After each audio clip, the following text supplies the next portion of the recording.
Hi guys! Welcome back sa YouTube channel ko. So for today, meron tayong math problem coming from the recent EE boards, September 2023. And this came from advanced mathematics, specifically calculus. Calculus tuloy, complex number, sorry. So ang problem natin is describe the locus represented by the absolute value of z minus I equals 2. So paano po ba sinusolve yung ganyang klase mga Lodi cakes? Okay, so tandaan natin na ibig sabihin ng locus guys, ito yung set ng moving points following a specific pattern. So parang equation siya ng isang curve, for example, line, a circle, a parabola, ellipse, hyperbola, etc. Mga Lodi cakes. So yung mga equation ng curves, yung mga tawag sa kanila, yun yung mga locus na sinasabi natin.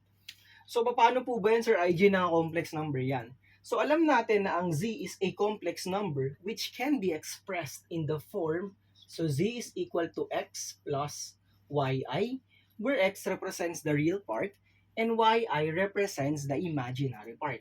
So let us recall na pag ito, para ma-compute or ma-solve natin yung ganitong klase ng problem, meron tayong importanteng property na kailangang malaman.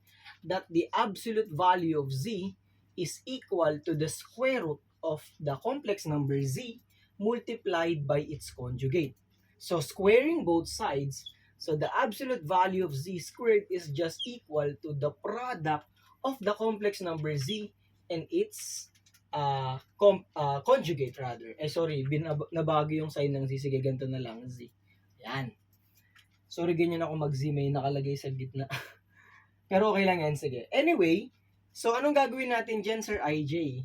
So what we will do is that we will use this property to solve this problem. So ang Z natin can be replaced with X plus YI. So x plus yi minus I, mga Lodi cakes, equals 2. Okay? So ang gawin natin, pag in-square natin tong absolute value na to, mga Lodi cakes, squaring both sides, magagamit natin ito. That the absolute value of z is equal to 2, tapos square lang natin, pero ito will be multiplied by its conjugate. So first thing, i-factor muna natin si I. So plus y minus 1 I equals 2. So, di ba nakalagay dito absolute value of z squared? Ito, multiply natin by its conjugate. So, this can be transformed as x plus y minus 1 I multiplied by its conjugate. Ano ba yung conjugate ng isang complex number, Sir IJ? The conjugate is just the negative dun sa gitna. Kunyari, negative yan, magiging positive po yan. So, this is positive, this will be negative na. Multiplied by minus y minus 1 I equals 2 squared.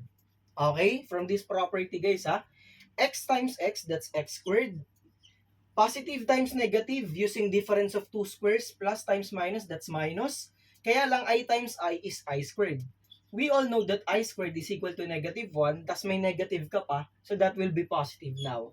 So that will be plus y minus 1 squared equals 2 squared, which is dapat alam natin that this is a circle with center at 0, 1 and radius equal to 2 units. So the correct answer for this board problem is letter B. Ganun lang po siya kadali. Just review na ang z is equal to x plus yi and everything follows na. And importante din itong property or yung property na to ng complex numbers. So I hope you learn something new or na-refresh kayo mga Lodi Geeks. And see you on my next math tutorial and engineering related tutorial contents. And I hope you learn more. Kita-kits mga Lodi Cakes. Bye-bye and God bless.